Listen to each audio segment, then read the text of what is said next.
everybody. Welcome back to the Rock and Roll Rebel Show. And I guess we had a lot of technical difficulties out there. Maybe it's because Tucker is interviewing Putin. I don't know. Could that be it? Could that be it? But the mainstream media is flipping out. They are flipping out right now. They are upset that Tucker Carlson is in Russia interviewing Vladimir Putin. So we're going to get into the highlights. We just did a 45-minute show, but we had no sound until we had Thomas Massey on talking about the January 6th pipe bombs, interviewing Benny Johnson, who was in charge of the January 6th committee. He was the head of the committee. So let's play this right now because it gets real wild out there, I guess. And this is the mainstream media right here. The mainstream media is upset. They're going to tell you that Putin's the bad guy, Tucker's the bad guy, but he's not. So we're going to play this highlight clip right here. I guess we got to adjust everything. And this is the mainstream media right here doing what they do, doing what they do. They want to lie, they want to cheat, and they want to steal. That's the name of the game. That's the only way they can win. It's the only way they can win. Set. A massive shakeup in Kyiv coming as Putin is trying to court the MAGA GOP in the United States. In fact, one of the leaders of the MAGA GOP is in Moscow tonight. It's the man you see here with the MAGA leader Donald Trump, Tucker Carlson. Possibly there in Moscow to interview Putin. Definitely there as a Putin-supporting celebrity. Just listen to how Russian state media is breathlessly celebrating his visit. Independent journalist Tucker Carlson has flown to Russia from the U.S. via Turkey to Vnukovo Airport. He saw Spartacus Ballet at the Bolshoi Theater, had lunch in a nice restaurant, went for a ride around town, rode the subway. He charged his smartphone via a USB port and connected to a fast and free Wi-Fi internet. He charged his phone, although they're knowing the details about the fact that it was during USB port may give him reason to think twice about all of this. But look at them talking about him like a celebrity. Everything he does on camera, breathlessly repeated. Now, it is unclear if an interview between Putin and Carlson will take place, but if it does, it gives Putin a chance to sit down with a big supporter. It might be worth asking yourself, since it is getting pretty serious, what is this really about? Why do I hate Putin so much? Has Putin ever called me a racist? Has he threatened to get me fired for disagreeing with him? Does he eat dogs? These are fair questions, and the answer to all of them is no. Vladimir Putin didn't do any of that. I'll actually always remember watching that clip. I was standing in Ukraine 48 hours before the war began there. Well, Carlson then stood by Putin consistently all the way through. And that is why he can go to Moscow now without any fear of being summarily imprisoned. He's a hero. This was Putin's mouthpiece in the United States, somebody who had turned a blind eye to the atrocities committed by Putin because they were happening far away. Once vibrant towns turned to ruins, mass graves with dozens of bodies in the Kyiv suburbs, a theater full of innocent women and children sheltering, bombed, despite the giant world's children written on the roof. More than 200,000 Ukrainian soldiers killed or injured.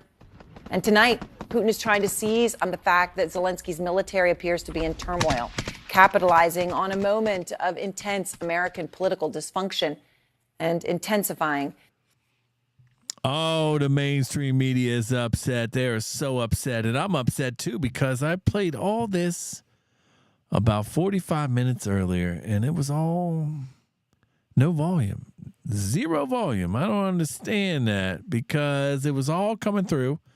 I had playback on my phone, so I saw it, heard it. So you got to be careful out here. The tech censorship is here, baby. The First Amendment right is gone. They don't care about the Constitution. We all know that. We all know the January 6th pipe bomb when they tried to assassinate Kamala Harris. Thomas Massey was interviewing Benny Johnson about that. And you've seen the videos. I guess I cannot show that clip. I don't know what happens. But here's Tucker Carlson in Russia. He's in Russia right now. He's not now, I don't think. But he's getting ready to drop the bombshell of a report with Vladimir Putin. He's with Vladimir Putin.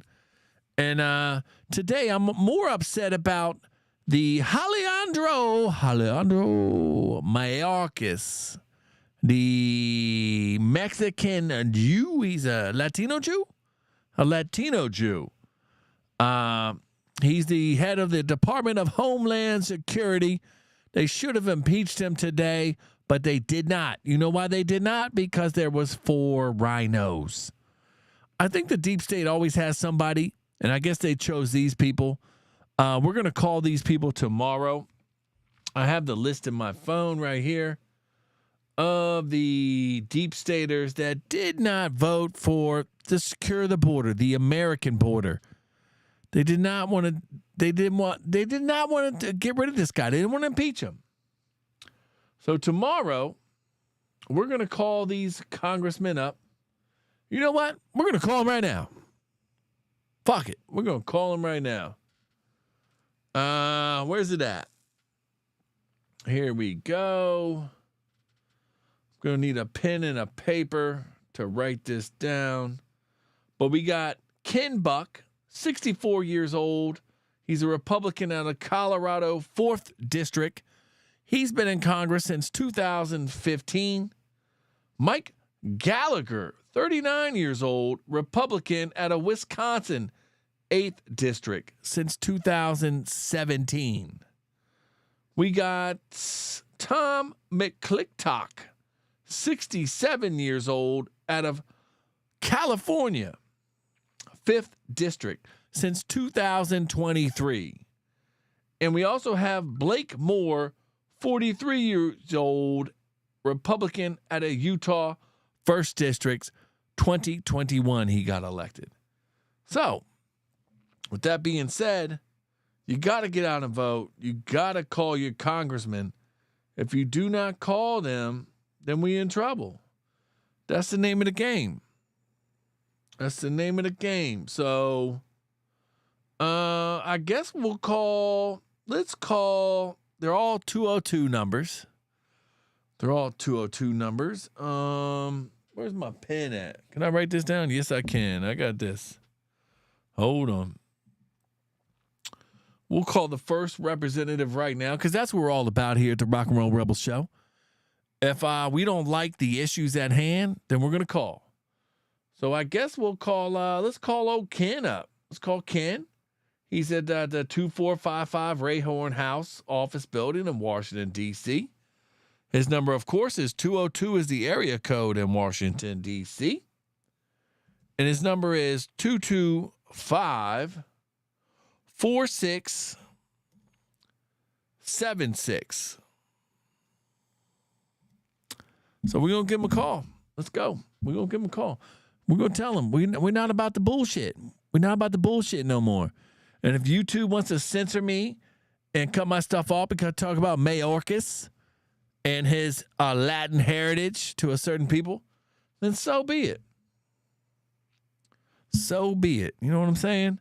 Because here at the Rock and Roll Rebel Show, we protect ourselves at all times because we know why. It's a jungle out there. So let's call him up. Because people are probably curious what it's like to call a representative. This is a representative of the United States government. We, the people, vote him in. So let's go to our phones. Let's dial him up. We've got the keypad right here. We're going to dial the keypad. We're going to dial 202-225-4676. You think he answers? Or is this an office? Hi, this is Ken Buck. Thanks so much for calling the office. Sorry we couldn't answer. Please leave a message and we'll get back to you as soon as possible. Thank you. Have a great day. Ken Buck, this is Dan from the Rock and Roll Rebel Show. I am entirely upset that you wanted to unsecure the border and wanted to let in all these illegals. We are going to vote you out, and we do not like the way you are treating Americans. So if you're going to treat Americans like peasants, then we have to vote you out Sir, you messed up today. You had a chance to hold American on your back and wave that flag around and be proud. But what'd you do? You shit the bed, homie. You shit the bed. Good day, sir. Good day. That's what we do. We in the jungle, baby. But let's get into this Tucker Carlson. Maybe we just make that a segment. We just call him up every day. Call him up. Let him know we're not going to put up with this no more. That's what we're going to do. But here is the great Tucker Carlson. He's in Moscow. And he's got the whole media fired up. They don't know what to do. They don't know what to do. So here we go. We're going to play Tucker. We're in Moscow tonight. We're here to... And I don't know if the interview dropped yet. It's going to be on his website. He's dropping it on tuckercarlson.com. And then he's going to put it on X. But let's play this right here. Let's pull this up and see what Tucker's got to say.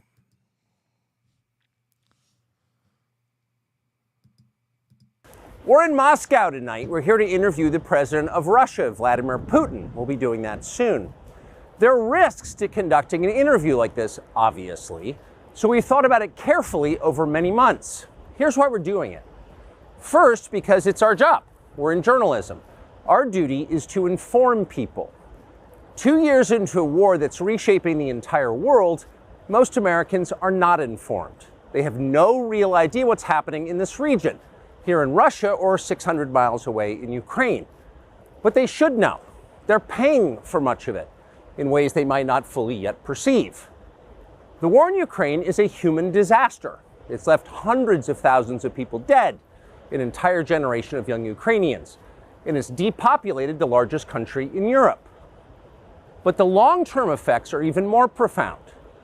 This war has utterly reshaped the global military and trade alliances, and the sanctions that followed have as well. And in total, they have upended the world economy. The post-World War II economic order, the system that guaranteed prosperity in the West for more than 80 years, is coming apart very fast, and along with it, the dominance of the US dollar. These are not small changes. They are history-altering developments. They will define the lives of our grandchildren. Most of the world understands this perfectly well. They can see it. Ask anyone in Asia or the Middle East what the future looks like. And yet the populations of the English-speaking countries seem mostly unaware. They think that as nothing has really changed. And they think that because no one has told them the truth.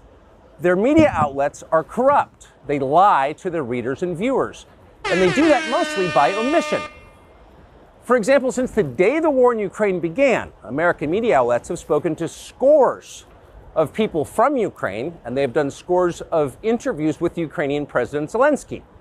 We ourselves have put in a request for an interview with Zelensky, and we hope he accepts. He won't. But the interviews he's already done in the United States are not traditional interviews. They are fawning pep sessions specifically designed to amplify Zelensky's demand that the U.S. enter more deeply into a war in Eastern Europe and pay for it. That is not journalism. It is government propaganda. Propaganda of the ugliest kind, the kind that kills people. At the same time, our politicians and media outlets have been doing this, promoting a foreign leader like he's a new consumer brand. Not a single Western journalist has bothered to interview the president of the other country involved in this conflict, Vladimir Putin. Most Americans have no idea why Putin invaded Ukraine or what his goals are now. They've never heard his voice. That's wrong.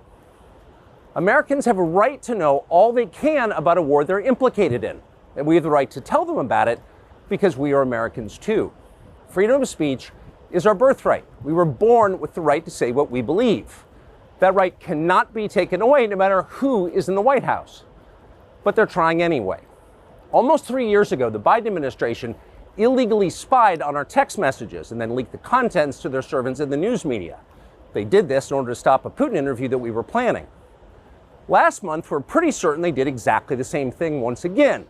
But this time, we came to Moscow anyway. We are not here because we love Vladimir Putin. We are here because we love the United States, and we want it to remain prosperous and free. Amen. We paid for this trip ourselves. We took no money from any government or group, nor are we charging people to see the interview. It is not behind a paywall. Anyone can watch the entire thing, shot live to tape and unedited, on our website, tuckercarlson.com. Elon Musk, to his great credit, has promised not to suppress or block this interview once we post it on his platform, X, and we're grateful for that. Western governments, by contrast, will certainly do their best to censor this video on other less principled platforms because that's what they do. They are afraid of information they can't control. But you have no reason to be afraid of it.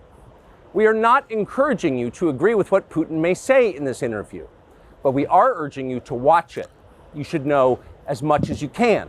And then, like a free citizen and not a slave, you can decide for yourself. Thanks. Hell yeah, baby. Hell yeah. That's going to be one hell of an interview. I can't wait for it to come out. It's going to be awesome. But thank you all for tuning in to the Rock and Roll Rebel Show, part 2, I guess. The first one, we had to scrap it. I don't know what we'll do. Maybe we'll chop it up and edit it. But thank you for tuning in. God bless you all. Peace and love, baby. And I will see you all tomorrow.